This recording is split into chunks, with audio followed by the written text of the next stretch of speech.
नमस्कार, शाम के 7 बज चुके हैं। मैं हूं आपके साथ प्राची पाराशर। गंगा प्राइम देख रहे हैं आप। शुरुआत करेंगे बीते कुछ दिनों से भीषण गर्मी से जूझ रहे पश्चिमी यूपी समेत उत्तर प्रदेश के जिलों में हुई बारिश के बाद लोगों को बड़ी राहत मिल गई है। हालांकि बारिश के बाद तापमान में गिरावट आ गई है, लेकिन यूपी में झमाझम बारिश ने एक बार फिर से नकारा सिस्टम की पोल खोल दी है। कई जगह बारिश से बदतर हालात हो गए हैं। सड़कें समंदर बन गई हैं तो कई इलाकों में घर में इतना पानी भरने से यह अंदाजा लगाना मुश्किल हो गया है कि रिहायशी इलाका है या तालाब। 6 तस्वीरें आपके सामने हैं बारिश से आफत और राहत की। नोएडा और गाजियाबाद में बारिश से सड़कों पर पानी भर गया। प्रयागराज में भी सड़कें बारिश के बाद जलमग्न हो गईं। वहीं फिरोजाबाद और रायबरेली में बारिश के बाद दुकानों और घरों में भी पानी घुस गया।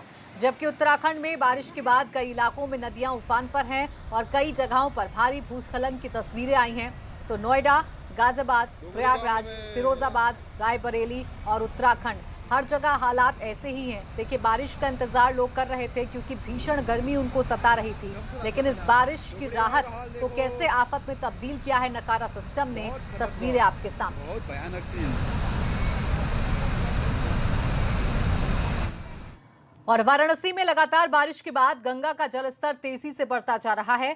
इसी बीच आज एक युवक ने शीतला घाट पर अचानक गंगा की उफनती धारा में छलांग लगा दी, जिसे कड़ी मशक्कत के बाद घाट पर मौजूद नाविकों ने बचाकर बाहर निकाला। इस घटना का वीडियो अब वायरल हो गया है। हालांकि युवक ने बताया कि वो गलती से गंगा की धारा की चपेट में आ गया था। देखिए, तस्वीरें आपके सामने हैं।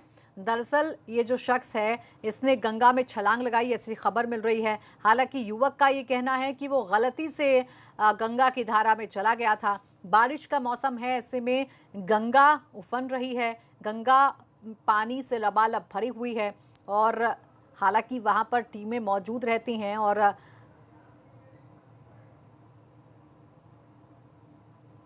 बचाया जाता है लोगों को। नाविक मौके पर मौजूद थे और इसीलिए इस शख्स को वक्त रहते बचा लिया गया।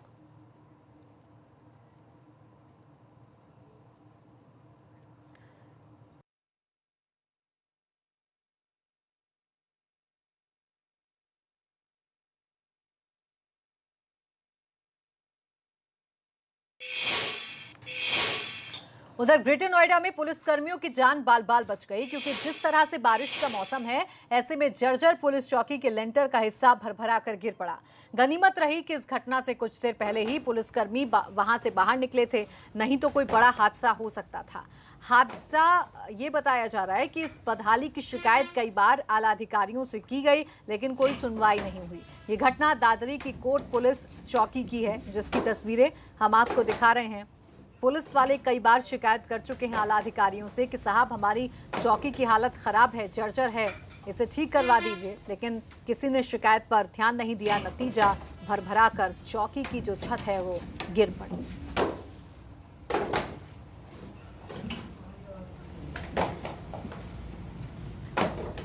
तो गनीमत ये रही कि कुछ ही देर पहले पुलिसकर्मी बाहर निकले थे, वरना कोई बड़ा हादसा हो सकता था, किसी को चोट पहुंच सकती थी। लेकिन पुलिसकर्मी चौकी में मौजूद नहीं थे, तो सिर्फ जो सामान रखा था उसका नुकसान हुआ है। लेकिन सवाल ये है कि जब पुलिसकर्मी लगातार शिकायत कर रहे थे, तो शिकायत की तरफ आला अधिकारियों ने ध्यान क्यों नहीं दिया? क्या किसी बड़े हादसे का इंतजार आला अधिकारी कर रहे थे? क्योंकि आप देखिए, तस्वीरें हालत बता रही हैं कि चौकी की कितनी बुरी कंडीशन होगी। छत गिर गई, मलबा नीचे आ गिरा। अगर कोई पुलिसकर्मी मौजूद होता तो फिर कौन जिम्मेदार होता, ये बड़ा सवाल है।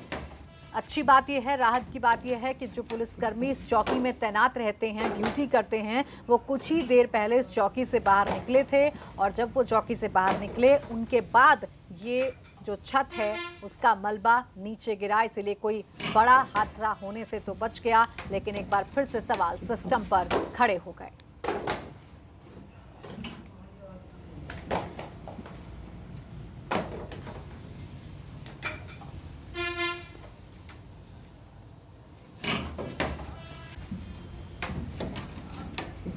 तो यहाँ कोई दर्दनाक हादसा हो सकता था, लेकिन पुलिसकर्मी नहीं थे चौकी में मौजूद, तो कोई हादसा तो नहीं हुआ। लेकिन सवाल यह है कि शिकायत पर ध्यान क्यों नहीं दिया गया।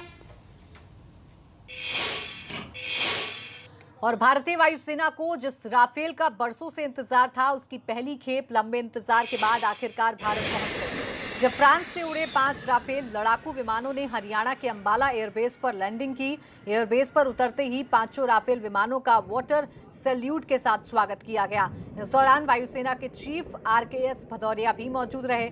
फ्रांस से भारत को मिलने वाले 36 राफेल विमानों की ये पहली खेप है। इन विमानों ने मंगलवार को फ्रांस से उड़ान भरी थी, जिसके बाद ये संयुक्त अरब अमीरात में रुके थे और दोबारा उड़ान भरकर बुधवार दोपहर को पांचों राफेल विमानों ने अंबाला में लैंडिंग की।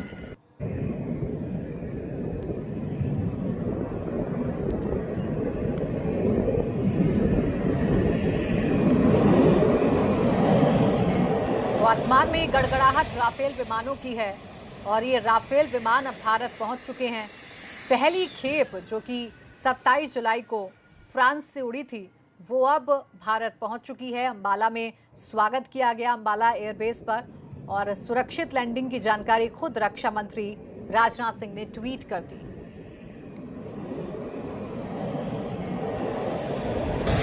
राफेल लड़ाकू विमानों की पहली खेप भारत पहुंचने पर मुख्यमंत्री योगी आदित्यनाथ ने भी देश को बधाई दी। सीएम योगी ने ट्वीट करते हुए लिखा है कि शस्त्रेण रक्षते राष्ट्रे शास्त्र चिंता प्रवर्तिते, अर्थात शस्त्र से रक्षित राष्ट्र में ही शास्त्र चिंतन संभव है। प्रधानमंत्री नरेंद्र मोदी के विशेष प्रयासों से राफेल विमान आज गौरवशाली इंडियन एयरफोर्स का हिस्सा बन गया है। कोटिशः धन्यवाद माननीय प्रधानमंत्री जी। तो ये ट्वीट जो है वो मुख्यमंत्री योगी आदित्यनाथ ने किया है और धन्यवाद दिया है प्रधानमंत्री नरेंद्र मोदी को। राफेल आज भारत पहुंच गया है और इसी की खुशी उत्तर प्रदेश के मुख्यमंत्री योगी आदित्यनाथ ने भी जाहिर की है।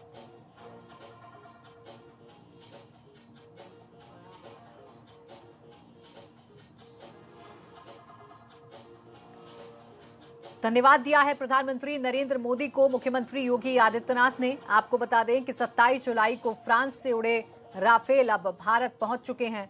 4 तस्वीरें आप देखिए, गौरवान्वित करने वाला जो पल है उसकी 4 तस्वीरें आपको दिखा रहे हैं। हिंदुस्तान की सीमा में जब दाखिल हुए ये विमान तो क्या नजारा था, क्या अद्भुत नजारा था आसमान में, वो आप देखिए।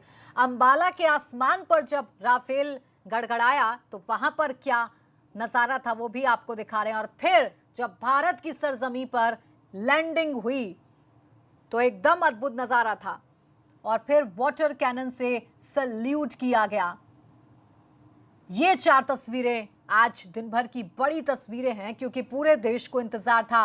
36 राफेल विमान का सौदा फ्रांस से हुआ और आज पहली खेप आई है भारत में, यानी कि 5 राफेल विमान आज भारत आ चुके हैं और इंडियन एयरफोर्स को एक बड़ी ताकत मिली है इस विमान के जरिए, क्योंकि टेक्नोलॉजी के स्तर पर भी देखें तो राफेल बहुत एडवांस है, मारक क्षमता भी इसकी बेहद एडवांस है।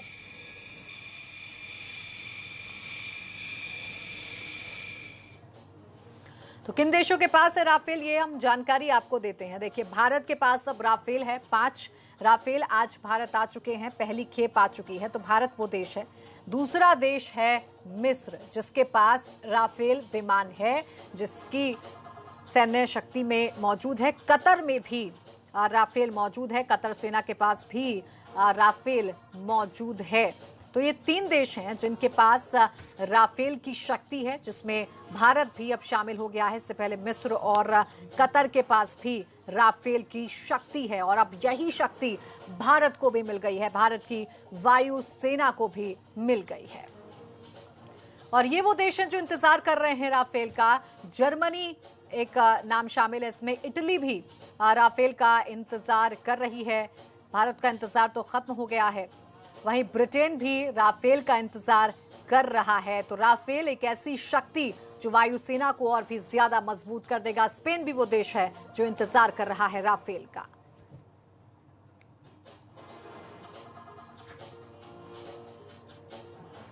और अब बात अयोध्या नगरी में चल रही तैयारियों की।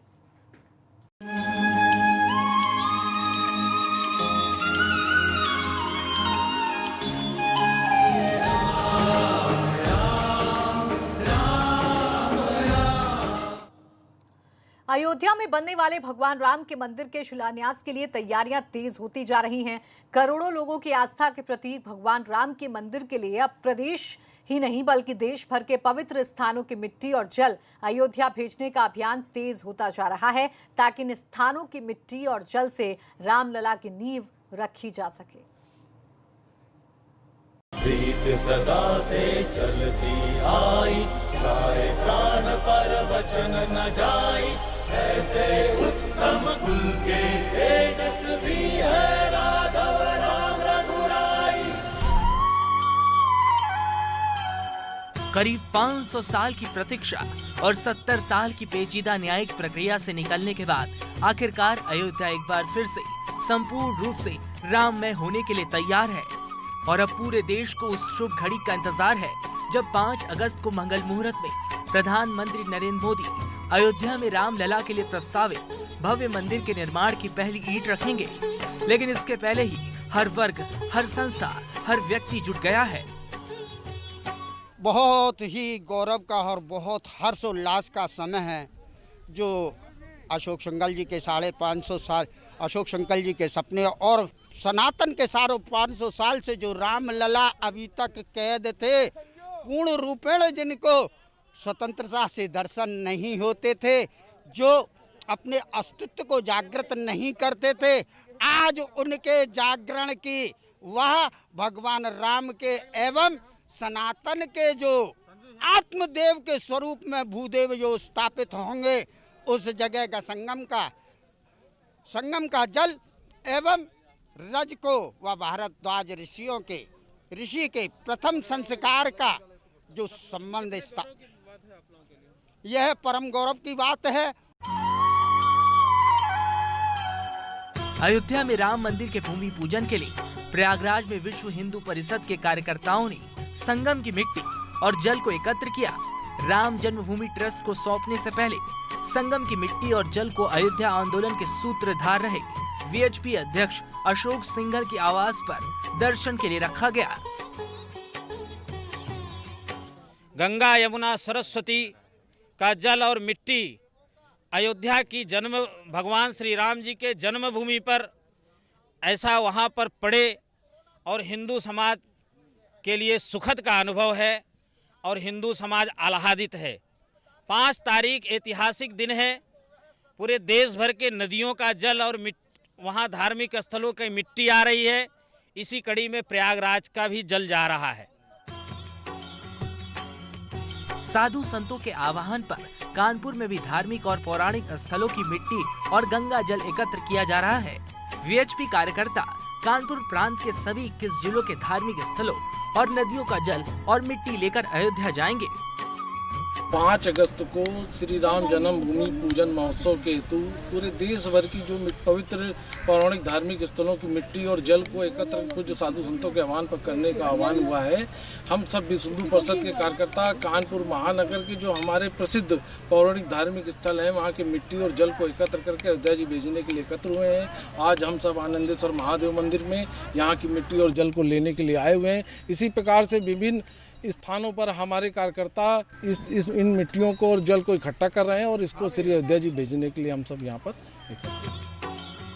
मान्यता है कि राम कण कण में विराजमान है और जब अयोध्या में स्वयं भगवान की जन्मभूमि पर उनके चिर प्रतीक्षित मंदिर का निर्माण होने जा रहा है, जिसके लिए हर नदी और सरोवर का जल और देवालय की मिट्टी से अयोध्या भेजी जाएगी, ताकि मंदिर की सांस्कृतिक और धार्मिक नींव और मजबूत हो सके।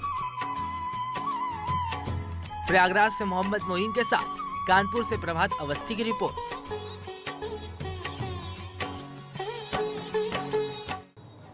अयोध्या में 5 अगस्त को राम मंदिर के शिलान्यास कार्यक्रम में प्रधानमंत्री नरेंद्र मोदी के शामिल होने का विरोध करने वाले एआईएमआईएम सांसद असदुद्दीन ओवैसी को अखिल भारतीय अखाड़ा परिषद ने नसीहत देते हुए कहा है कि उन्हें सनातन धर्म को मानने वालों की आस्था पर सवाल उठाने का कोई अधिकार नहीं है।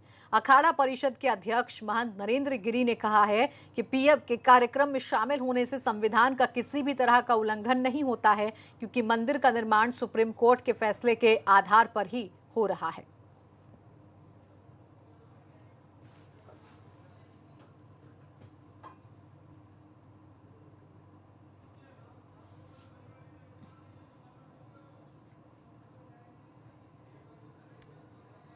तो आपको बता दें कि नया विवाद खड़ा हुआ। प्रधानमंत्री नरेंद्र मोदी अयोध्या का रुख कर रहे हैं तो उस पर सियासी घमासान मचा है। देखिए, ओवैसी जी को भारत में कोई अच्छा काम हो रहा हो तो उनको पसंद नहीं है।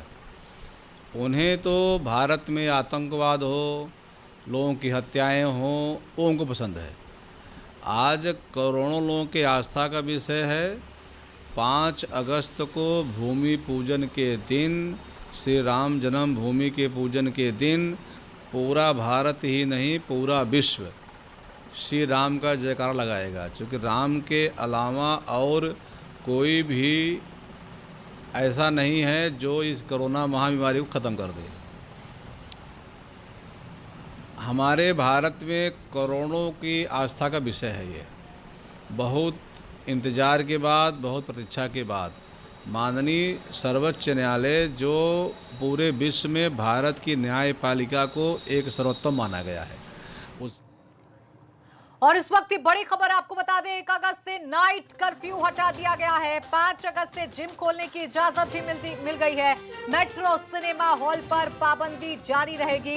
31 अगस्त तक स्कूल कॉलेज भी बंद रहेंगे। तो ये बड़ी खबर आपको बता दें, अभी तक रात में कर्फ्यू हुआ करता था, नाइट कर्फ्यू हुआ करता था, लेकिन अब 1 अगस्त से नाइट कर्फ्यू हटा दिया गया है। देश में अनलॉक 3 की गाइडलाइंस अब जारी हो गई है। मेट्रो, सिनेमा हॉल पर अभी भी पाबंदी जारी रहेगी, लेकिन 5 अगस्त से जिम खोलने की इजाजत मिल गई है। यानी जिम अब 5 अगस्त से खुल सकेंगे।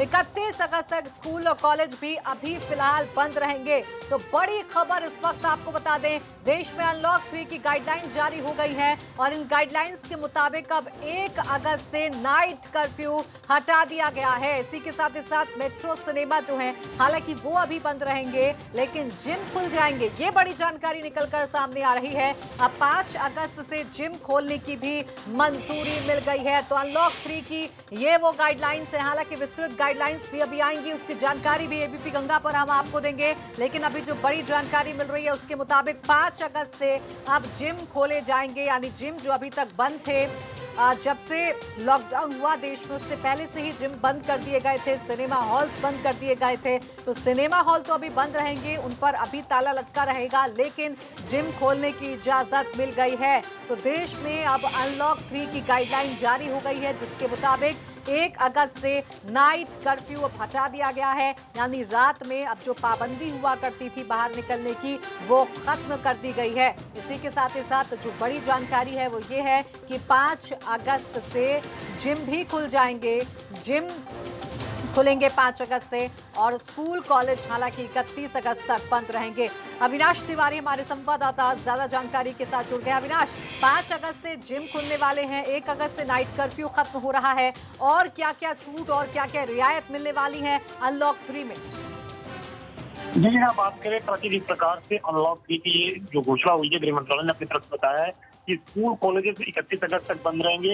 इसके साथ ही कैंटोनमेंट जोन में metro rail, cinema, swimming pool सभी कुछ बंद रहेंगे। कैंटोनमेंट जोन में वही चीजें अलाउ रहेगी जैसा कि अब तक अलाउ रहा है। इसके साथ साथ अगर बात करें तो जिम्नेजियम खोलने की बात की, यानी कि जिम वगैरह 5 तारीख को खुल जाएंगे, और सिनेमा हॉल्स वगैरह भी जो खोलने की बात की गई है, जो बाहर है यानी कैंटोनमेंट जोन के जो बाहर है वहां पे खोलने की बात की गई है। जी अविनाश, इसके अलावा और क्या कुछ जानकारी मिल पा रही है? जिम तो खुल जाएंगे, लेकिन और जो पाबंदी थी क्या वो जारी रहेंगी? देखिए, अगर बात करें तो जिस प्रकार से पाबंदियां हैं वो पाबंदियां इस प्रकार चलेंगी जैसे कि जो गैदरिंग थी, सोशल गैदरिंग थी, यानी कि किसी भी रेशियल प्रोग्राम के लिए, पॉलिटिकल प्रोग्राम के लिए, उससे पाबंदियां अभी जारी रहेंगी। सोशल डिस्टेंसिंग लगातार बरकरार रहेगा और मास्क का इस्तेमाल लगातार जारी रहेगा। और जो कैंटोनमेंट जोन है, कैंटोनमेंट जोन में वो सभी पाबंदियां लागू रहेंगी जो अभी है। यानी कैंटोनमेंट जोन में कुछ भी नहीं खुलेगा, कैंटोनमेंट जोन के बाहर सभी चीजें खुलेंगी। शुक्रिया आपका अविनाश तमाम जानकारी के लिए। तो कंटेनमेंट जोन जो है वहां पर तो पाबंदियां जारी रहेंगी, वहां पर कोई रियायत नहीं मिलने वाली है, लेकिन उसके बाहर के जो इलाके हैं वहां पर अब जो जिम है उसे खोलने की इजाजत मिल गई है। नाइट कर्फ्यू भी वहां से हटा दिया गया है। हालांकि स्कूल कॉलेज जो है उस पर अभी पाबंदी है, स्कूल कॉलेज 31 अगस्त तक बंद रहेंगे, ऐसी जानकारी मिल रही है। साथ ही साथ मेट्रो और सिनेमा हॉल भी अभी नहीं खुलने जा रहे हैं, ये भी जानकारी मिल रही है। तो अनलॉक 3 की जो गाइडलाइन आई है उसके मुताबिक अब जिम खोलने की इजाजत मिल गई है। यानी अगर आपका इलाका कंटेनमेंट जोन में नहीं आता है तो आपके इलाके में जिम 5 अगस्त से खुल जाएंगे। 1 अगस्त से अब नाइट कर्फ्यू भी खत्म कर दिया गया है। तो ये बड़ी खबर आपको बता रहे हैं, अनलॉक 3 की जो गाइडलाइंस हैं वो जारी कर दी गई हैं।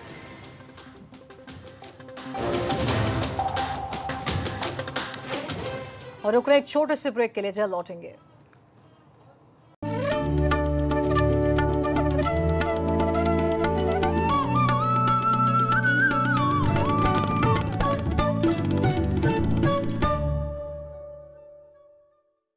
असल में हमारा घर ही हमारी नींव तैयार करता है, मजबूत बनाता है।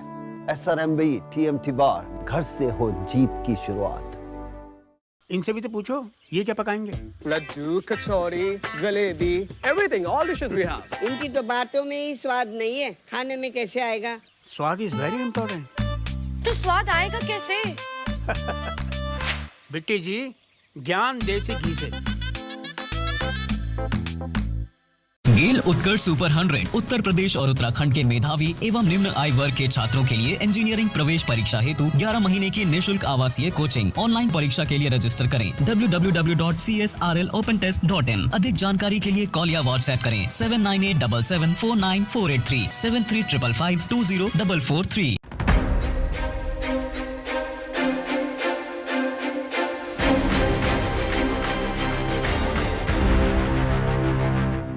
ABP गंगा, खबर आपकी, जुबान आपकी। आप जिन्हें सौंपते हैं राज, वो आपके लिए बनाते हैं कैसी नीति। 2 प्रदेश 22 करोड़ है हम, जागरूक बनकर जगाएंगे सिस्टम। आपकी जरूरत और हक की आवाज, सत्ता और सिस्टम के साथ नतीजे दिलाने वाली सार्थक बात। देखिए राजनीति राजेंद्र देव के साथ सोमवार से शुक्रवार रात 8 बजे सिर्फ ABP गंगा पर। ABP गंगा, खबर आपकी, जुबान आपकी।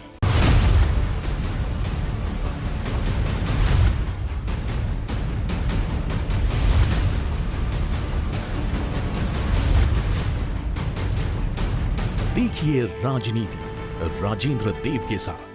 देश को आत्मनिर्भर बनाने के लिए क्या कर रहा है प्रदेश? MSME सेक्टर में कैसे बढ़ेगा रोजगार और निवेश? देखिए प्रदेश का पहला MSME अधिवेशन, एक कदम आत्मनिर्भर प्रदेश की ओर। 30 जुलाई दोपहर 12 बजे से ABP गंगा, खबर आपकी, सुबह आपकी। SME अधिवेशन, knowledge partner CSRL Super 30 Transforming Lives, steel partner Rachit iron and steels private limited.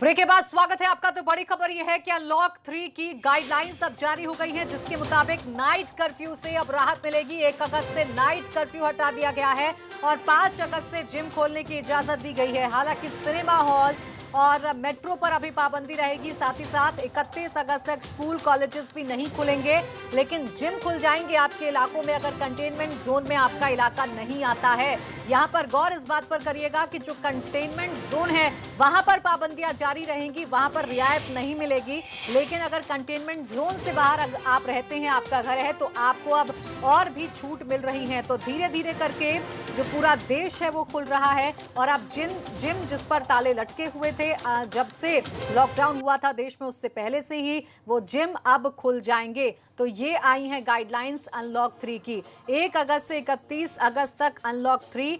केंद्रीय गृह मंत्रालय ने गाइडलाइंस जारी कर दी हैं, दिशा निर्देश जारी कर दिए हैं, जिसमें बड़ी बात यह है कि 1 अगस्त से जो नाइट कर्फ्यू है वो खत्म कर दिया गया है, जबकि जो सिनेमा हॉल्स हैं और मेट्रो हैं उन पर अभी पाबंदी रहेगी 31 अगस्त तक। यानी अनलॉक 3 में अभी स्कूल और कॉलेजेस को भी खोलने की इजाज़त नहीं मिली है, वहाँ पर भी अभी पाबंदी रहेगी। हाँ, जिम ज़रूर खुल जाएंगे, आपके इलाकों के जिम खुल जाएंगे, ये अब जानकारी मिल रही है। तो सिनेमा हॉल, स्विमिंग पूल और जो एंटरटेनमेंट पार्क हैं उन पर अभी पाबंदी रहेगी, इन्हें अभी खोलने की इजाज़त नहीं मिली है। तो ये बड़ी खबर आपको बता दें, अनलॉक 3 के लिए नए दिशा निर्देश जारी कर दिए गए हैं, जिसके मुताबिक 1 अगस्त से नाइट कर्फ्यू अब हटा दिया गया है। यानी रात में अभी जो पाबंदी थी वो पाबंदी अब खत्म कर दी गई है। रात के लिए, और 5 अगस्त से जिम भी खुल जाएंगे, ये भी जानकारी मिल रही है। हाँ, 31 अगस्त तक स्कूल और कॉलेज बंद रहेंगे।